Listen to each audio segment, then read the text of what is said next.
So this Sunday, we continue our sermon series on love is not, with the first two verses in 1 Corinthians 13. This weekend, we also celebrate the life and legacy of the Reverend Dr. Martin Luther King Jr. So for our opening hymn, we sang "Lift Every Voice and Sing" as a reminder that the struggle for equality and justice for all Americans continues still today. This song was first performed in 1900, over 100 years ago, for Lincoln's birthday. The words written by James Weldon Johnson and put to music by his brother John Rosamond Johnson. These two black men later contributed to the Harlem Renaissance, and James served as the first black executive secretary of the NAACP. For those of you who do not know, in 1919, the NAACP dubbed this hymn the Black National Anthem for its power in voicing the cry for liberation and affirmation for African American peoples. So we sing it today, remembering its history, our history, and the work we still need to do for every voice to truly be lifted up, heard, and honored the way God intended. So it is fitting that a sermon series on love would dovetail together with MLK Weekend in such a way. See, Dr. King's life, his ministry, his resistance was rooted in love. And he truly lived and embodied these verses read aloud this morning. He knew that even if he had all the eloquence of mortals and of angels, which quite frankly he did, but did not have love, he would just be a noisy gong or a clanging cymbal.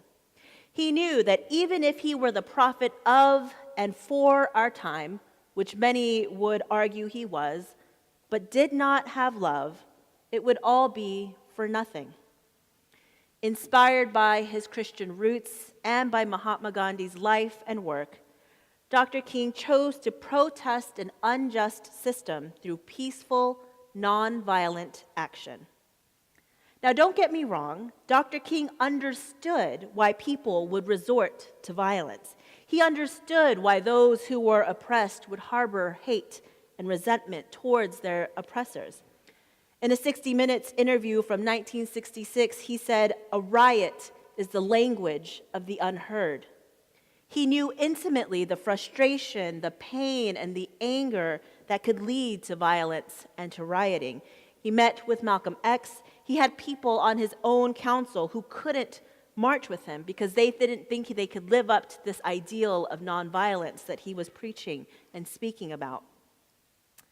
But Martin Luther King Jr. chose a different way, the way of love, the way of peace and nonviolence. Now, that did not mean inaction. It did not mean we'd all hold hands and pretend that everything was fine when it wasn't. It didn't mean he would simply accept injustices, gloss over wrongs, or be pacified into accepting the way things are, or even waiting until a better or later time to call out the country's ills. But it did mean that he would not harbor hate or violence and spread vitriol as he did the work of justice. He lifts up 5 central understandings of the path of love and nonviolence that he chose. First, it was that this was not a method for cowards. It does resist. Secondly, it seeks not to defeat or humiliate the opponent, but to win friendship and understanding, and then to awaken a sense of moral shame within those perpetrating the injustice.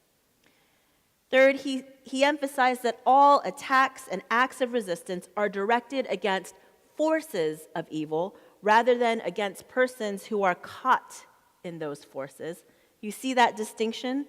No one person was the embodiment of evil, but rather they were caught in these webs of injustice and were unwilling to free themselves because of the lure of power and privilege, because they did not realize, as he did, that we are caught in an inescapable network of mutuality, tied in a single garment of destiny. He knew that whatever affects one directly affects all of us indirectly. He sought to help others see that too. Fourth, at the center of nonviolence, he believed stood the principle of love, and those struggling for human dignity must not become bitter or indulge in hate campaigns. And lastly, the path of nonviolence and love is based on the conviction that the universe, that God, is on the side of justice. This method he chose is summed up in an often quoted line of Kings: "Darkness cannot drive out darkness. Only light can do that. Hate cannot drive out hate. Only love can do that." So he chose the way of light and love. But I think because of that, we are sometimes painting this safe, rosy picture of Dr. King, the pacifist, the dreamer, the martyr, revising history and forgetting that King did have a dream, but he fought for it, struggling to turn that dream into a reality until his dying day. The photo of him on our bulletin cover this morning, not the pretty one that wraps the bulletin, but the grainy black and white mugshot tucked away inside, it's a reminder of how hard he fought out and spoke out against unjust laws and broken systems. It's the mugshot from his first arrest, and it would not be his last. For King, love is not passive. Love is not accepting the world and people just as they are. Love is action. Love is resistance and challenge. Love is loving the world and the people in it enough to expect more from them. Love is radical and revolutionary, and it is the only thing that can truly impact and change the world. And that is what we are called to do this day, to live a life of love. The problem is, this is so much easier said than done, isn't it? Back in July, Colleen Weems, a member of this congregation and spouse to John Weems, shared her own personal struggle with this, confessing that she realized she'd been reading Dr. King all wrong all this time. Referencing the MLK quote about darkness cannot drive out darkness and hate cannot drive out hate, she wrote, "Beautiful, right? I love it. But I've been doing it wrong. I've been reading it all this time and thinking, yeah, take that, idiots on the other side. I love love, and you morons are screwing it up and securing your place on the wrong side of history. Me and Martin Luther King Jr. are right again," end quote. If you weren't at church on that Sunday that she shared this from her blog, The Fulcrum Chronicles, I invite you to go back and listen to it from July 10th. She's honest and funny and real about how hard it actually is to live this way. And she commits herself to a remodel, as she calls it, to allow God to change and transform her, to make new spaces within her that are truly loving, and for the accepting and entertaining of friends and strangers. That initial commitment, that awakening that we just may have been doing it all wrong all this time, is necessary for transformation. It spurs us to another way, encourages us to reset, to remodel, and to return to God and God's way.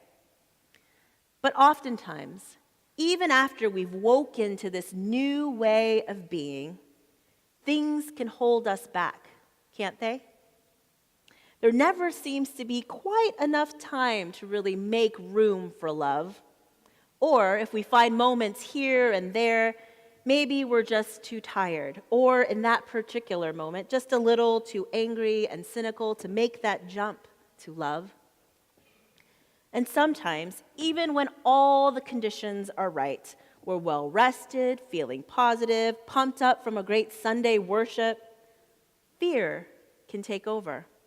Fear of being judged, fear of coming across like a hypocrite, fear that what we say or do might cause offense, fear that in the end we won't be capable of that kind of love, that it might not be possible. I know for me, there are many times when I'm afraid to be truly loving. For all the previously mentioned reasons, yes, but also because so much of my persona and who I've created to survive in this world is made up of humor and cynicism and eye-rolling.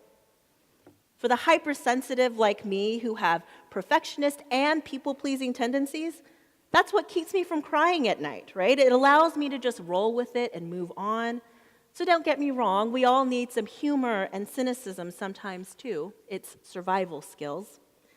But not so much that we build walls around our hearts that are impenetrable. Not so much that we fear the vulnerability it takes to love one another. Not so much that we become purveyors of the hate and the darkness that is already so prevalent in this world. So let's face it. If we really want to try and live a life of love, if we are going to choose the way that Christ taught and showed us, the way that the Reverend Dr. Martin Luther King Jr. followed, we're all just going to have to accept that we're probably going to mess up a whole lot along the way. That all of our fears will most likely be realized one way or another. We're not always going to get it right. We'll stumble and fall and maybe even be judged for our failures. But Courtney Walsh wrote this amazing poem that's hanging right next to my desk in my office. And I hope it gives you the courage and strength to just go and love the best you can for today. Here are these words. She writes, "Dear human, you've got it all wrong. You didn't come here to master unconditional love. This is where you came from and where you will return. You came here to learn personal love, universal love, messy love, sweaty love, crazy love, broken love, whole love, infused with divinity, lived through the grace of stumbling, demonstrated through the beauty of messing up often. You didn't come here to be perfect. You already are. You came here to be gorgeously human, flawed and fabulous, and rising again into remembering. But unconditional love, stop telling that story. Love and truth doesn't need any adjectives. It doesn't require modifiers. It doesn't require the condition of perfection. It only asks you to show up and do your best, that you stay present and feel fully, that you shine and fly and laugh and cry and hurt and heal and fall and get up and play and work and live and die as you. It's enough. It's plenty. Friends, just go and be present and be you. Do what you can. Show up, participate, march if you feel called to do so. Call your representatives if you feel called to do so. Donate to a cause you believe in. Reach out to a friend or family member who disagrees with you. Read with others, cry with others, laugh with others, listen to those who are feeling afraid. Open your doors and your hearts to a stranger, to someone seeking refuge, to someone who speaks a different language than you. Snuggle a baby, adopt a puppy, cook a meal for someone who's hungry. Pick up trash off the beaches. And when you need to, just sit and veg and take good care of yourself, because self-care is revolutionary love too. All of that, whatever you can give, it's enough. It's plenty. You can do this because we were created for this. We were created for love, for we are created in the image of a God who is love. In these next moments of silence, I encourage you to feel God's love surrounding you, knowing that God loves you unconditionally and without fail. And as you feel and experience that love, consider how you might be called to share it with the world and with one another today and every day. Amen.